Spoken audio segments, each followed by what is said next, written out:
प्रभु तेरी वाणी जीवन की रोटी, नैनों की ज्योति अंधेरा मिटाती।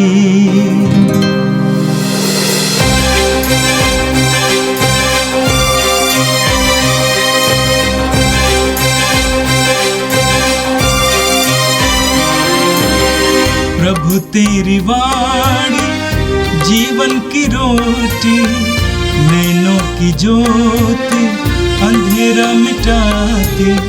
प्रभु तेरी वाणी जीवन की रोटी, नैनों की ज्योति अंधेरा मिटाती।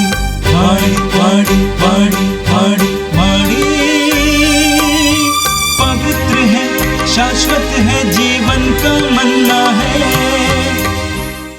18 मार्च शनिवार। पहला पाठ नबी आमोस का ग्रंथ, अध्याय 6, पद संख्या 1 से 6 तक। आओ हम प्रभु के पास लौटे। उसने हमको घायल किया, वही हमें चंगा करेगा। उसने हमको मारा है, वही हमारे घाव पर पट्टी बांधेगा।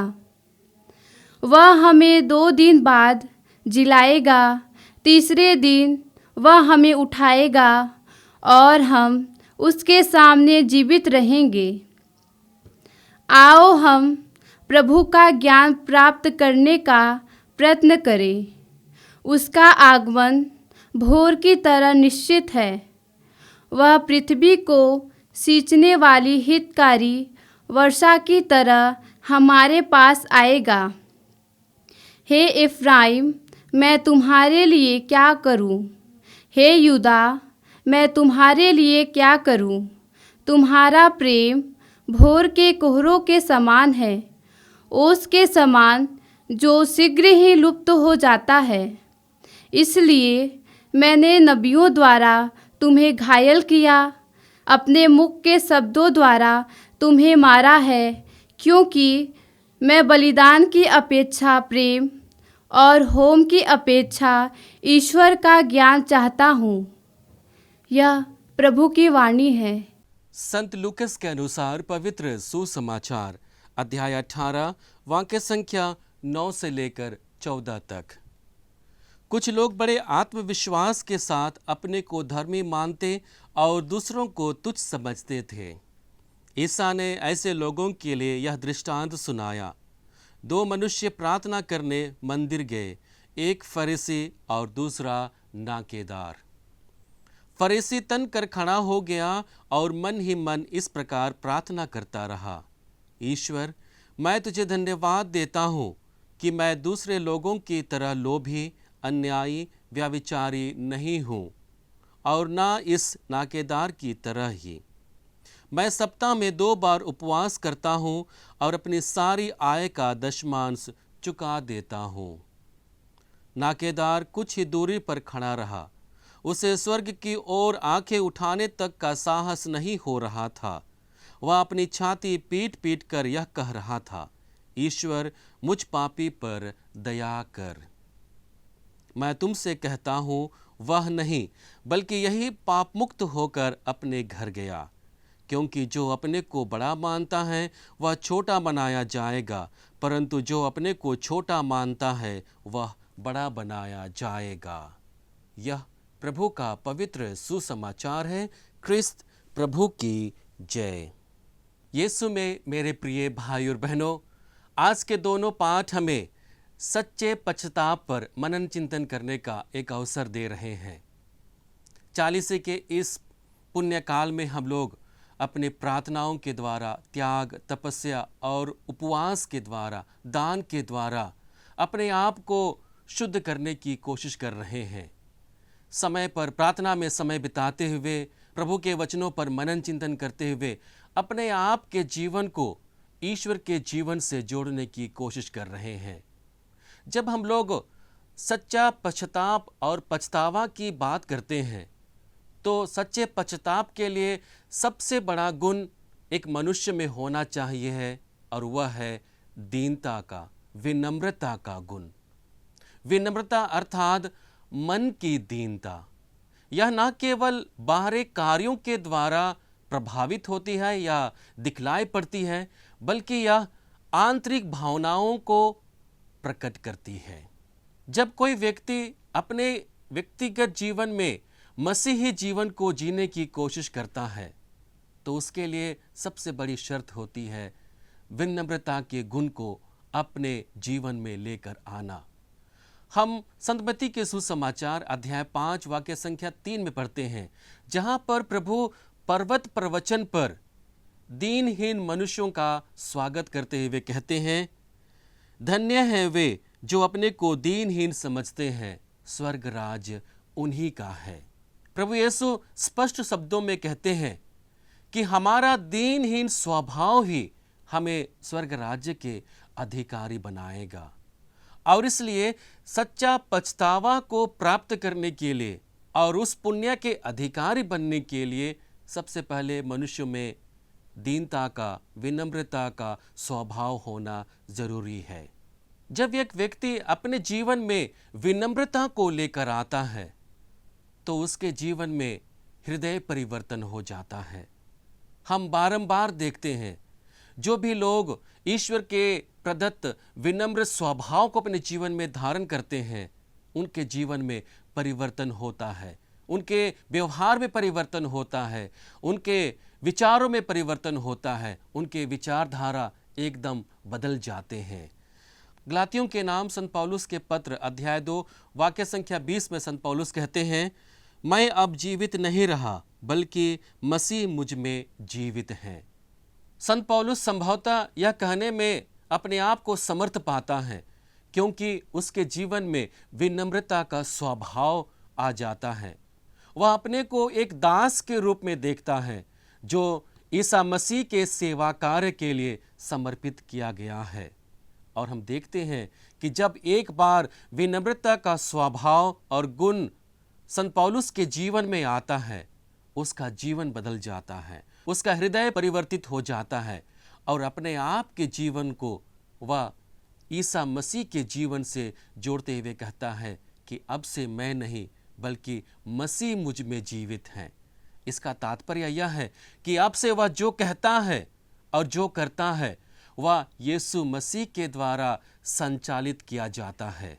हम कुरिन्थियों के नाम दूसरे पत्र अध्याय 5 वाक्य संख्या 17 में पढ़ते हैं, जहां पर संत पौलुस कहते हैं, यदि कोई मसीह के साथ एक हो गया है, तो वह नई सृष्टि बन गया है।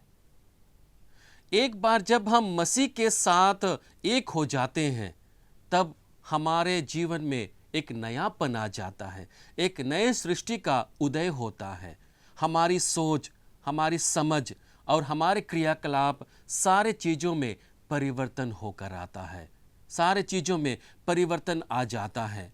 और उसी स्वभाव को धारण करने के लिए हमें संत पौलुस बारंबार कहते हैं, जब हमारे जीवन में हमारा हृदय परिवर्तन हो जाता है, तो हम में प्रेम और वफादारी आ जाती है। हम लोग कोशिश करते हैं कि हमारे जीवन में जो भी कार्य संपादित होते हैं, वह प्रेम से निहित हो, वह ईश्वर की वफादारी के लिए हो। यीशु में मेरे प्रिय भाई और बहनों, आज का पहला पाठ नबी होशया के ग्रंथ से लिया गया है। यहाँ पर नबी होशया भली भांति जानता है कि जो लोग ईश्वर के नज़दीक आ जाते हैं, जिनके जीवन में ईश्वर विराजमान हो जाते हैं, उनका जीवन परिवर्तित हो जाता है, उनके जीवन में बदलाव आ जाता है। और उसी बदलाव को देखने के लिए, महसूस करने के लिए वह अपने लोगों को ईश्वर की ओर वापस आने के लिए अनुनय विनय कर रहा है। हम वचन में पढ़ते हैं, आओ हम प्रभु के पास लौटे, उसने हमको घायल किया, वही हमें चंगा करेगा। उसने हमको मारा है, वही हमारे घावों पर पट्टी बांधेगा।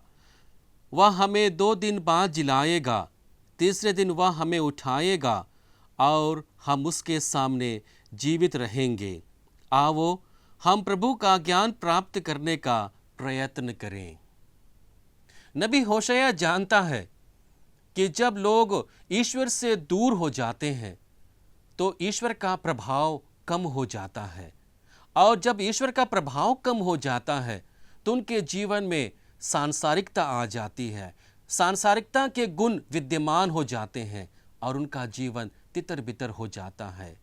और इसलिए वह कहता है, क्योंकि तुमने ईश्वर से दूर रहकर अपने आप को पीड़ा से भर दिया है, अपने आप के जीवन को दुखों से भर दिया है, अब समय आ गया है कि तुम ईश्वर की ओर वापस आ जाओ, ईश्वर की ओर अभिमुख होकर लौट आओ। क्योंकि ईश्वर को ना अपनाने के कारण जो भी तकलीफ हमारे जीवन में हुई है उसका उपचार स्वयं ईश्वर करेगा। और इसलिए वह कहता है, हम प्रभु का ज्ञान प्राप्त करने का प्रयत्न करें।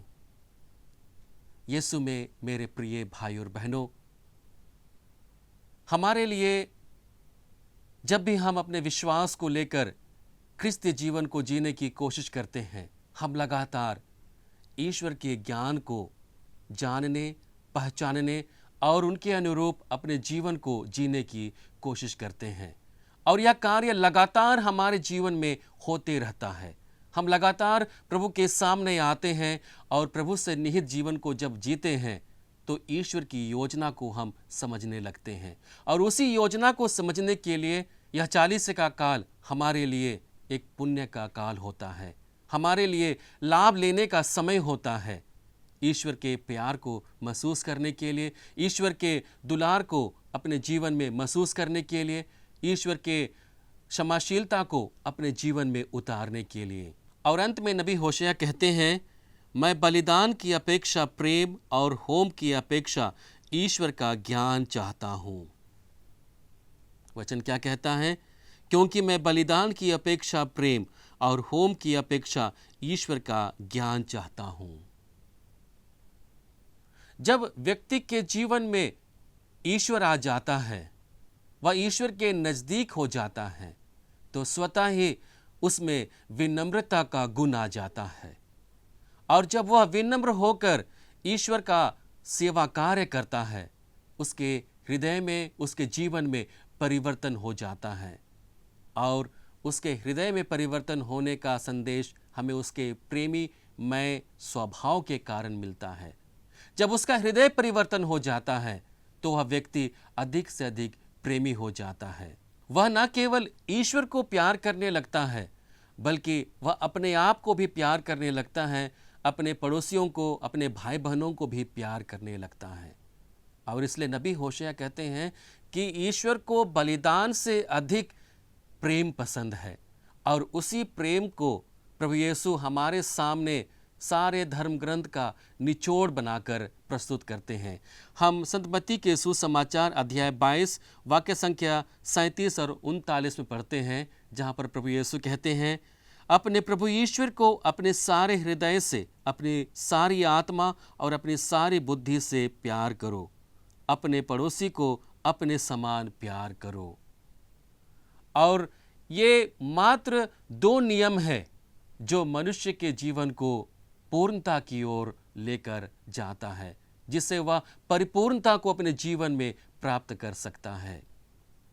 दूसरा महत्वपूर्ण बात नबी होशे कहते हैं कि ईश्वर होम की अपेक्षा ईश्वर का ज्ञान को पसंद करते हैं। जो व्यक्ति ईश्वर के ज्ञान के लिए लालायित रहता है, ईश्वर के दृष्टिकोण में वह महत्वपूर्ण बनता है। और इसी कारण से संत पौलुस ईश्वर के ज्ञान से ओतप्रोत होकर सांसारिकता की मोह माया को समझने में समर्थ हो पाता है और कहता है, मैं प्रभु यीशु मसीह को जानना सर्वश्रेष्ठ लाभ मानता हूँ और इस ज्ञान की तुलना में हर वस्तु को हानि ही मानता हूँ। उन्हीं के लिए मैं सब कुछ छोड़ दिया हूँ और उसे कूड़ा समझता हूँ, जिससे मैं मसीह को प्राप्त करूँ और उसके साथ पूर्ण रूप से एक हो जाऊँ। यीशु में मेरे प्रिय भाई और बहनों, हर एक ख्रिस्ती विश्वास का एक लक्ष्य होता है, ईश्वर को प्राप्त करना, ईश्वर की परिपूर्णता में अपने आप को खोजना। और उसको खोजने के लिए हमें आज नबी होशया एक मार्ग बताते हैं, प्रेम का मार्ग और ईश्वर को जानने का मार्ग। जब हम प्रेम को लेकर अपने जीवन को व्यतीत करते हैं तो हमारे स्वभाव में आमूलचूल परिवर्तन आता है, और जब हमें ईश्वर का सच्चा ज्ञान प्राप्त होता है तब हम सांसारिकता की चुनौती का सामना करने में समर्थ हो पाते हैं। और उसी ज्ञान के लिए हमें लगातार प्रयत्न करना है। आज का सुसमाचार संत लूकस रचित सुसमाचार से लिया गया है। यहाँ पर प्रभु यीशु विनम्रता के गुण को एक बार पुनः हमारे सामने रखते हैं। विनम्रता का विपरीत शब्द घमंड है, अहंकार है। हमारे सामने दो व्यक्तियों को प्रभु यीशु रखते हैं। संभवतः एक व्यक्ति जो अहंकारी है, वह हमेशा अपनी बातों को करता है, वह हमेशा अपनी उपलब्धि को गिनाता है। हम देखते हैं कि वह ईश्वर से प्रार्थना नहीं करता है, बल्कि वह अपने आप के गुणगान गाता है, और इसलिए ईश्वर का लाभ उसे प्राप्त नहीं होता है। वहीं दूसरी ओर नाकेदार जो संभवतः विनम्र होता है, जो दीनहीन होकर ईश्वर की ओर दृष्टि दौड़ाने में भी असमर्थ था, वह अपनी छाती पीटते हुए अपने आप को कमजोर मानता है, अपने आप को दुर्बल मानता है। और प्रभु कहते हैं वह नहीं बल्कि यही पाप मुक्त होकर अपने घर गया, क्योंकि जो अपने को बड़ा मानता है वह छोटा बनाया जाएगा, परंतु जो अपने को छोटा मानता है वह बड़ा बनाया जाएगा। हमारा जो बड़कपन है वह हमारे विनम्र स्वभाव में निहित है, और इसलिए यह कहना उचित ही होगा कि हमारा विनम्रता ही हमारी सबसे बड़ी प्रार्थना है। जो भी व्यक्ति विनम्र होकर ईश्वर के पास आता है उनकी प्रार्थना सुनी जाती है, क्योंकि उनके स्वभाव के द्वारा ईश्वर प्रसन्न होते हैं। यीशु में मेरे प्रिय भाई और बहनों, आज हमारे सामने सबसे बड़ी चुनौती है। हम लोग हमेशा पसंद करते हैं कि हमारे बारे में कोई अच्छे अच्छे शब्दों का प्रयोग करें, हमारी वाहवाही हो, हमारी तारीफ हो, और मैं कौन सी उपलब्धि को प्राप्त किया हूँ उसके बारे में लोग कहें, मैं कह सकूँ। इस प्रकार का मनोभाव अधिक से अधिक होता है। लोग विनम्रता को और विनम्रता के गुण को अपने जीवन में लाने में असमर्थ हो जाते हैं। संभवतः विनम्रता का गुण हमें ईश्वर के साथ जोड़ता है, और विनम्रता के गुण के द्वारा हम लोग अपनी सच्ची प्रार्थना ईश्वर के सम्मुख रखने में सक्षम हो जाते हैं। आइए हम प्रभु से प्रार्थना करें कि वह हमें विनम्रता का स्वभाव दे, नम्रता का गुण दे, ताकि हम अपने जीवन के द्वारा, अपनी प्रार्थनाओं के द्वारा ईश्वरीय योजना को समझ सकें।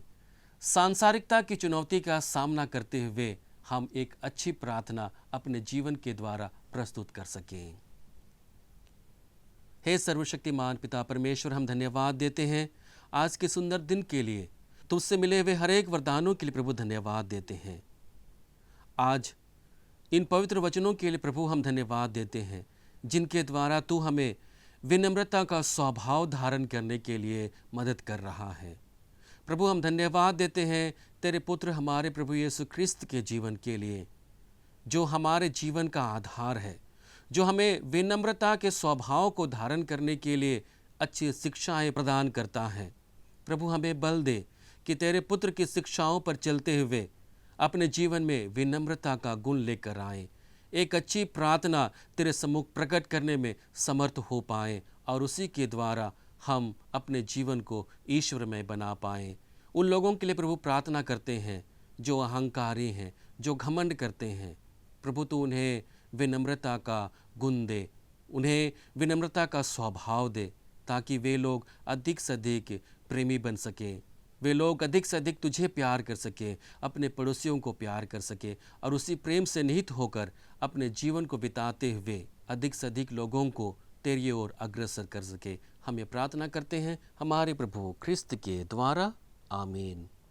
प्रभु तेरी वाणी जीवन की रोटी, नैनों की ज्योति अंधेरा मिटाती। वाणी वाणी वाणी वाणी वाणी पवित्र है, शाश्वत है, जीवन का मन्ना है।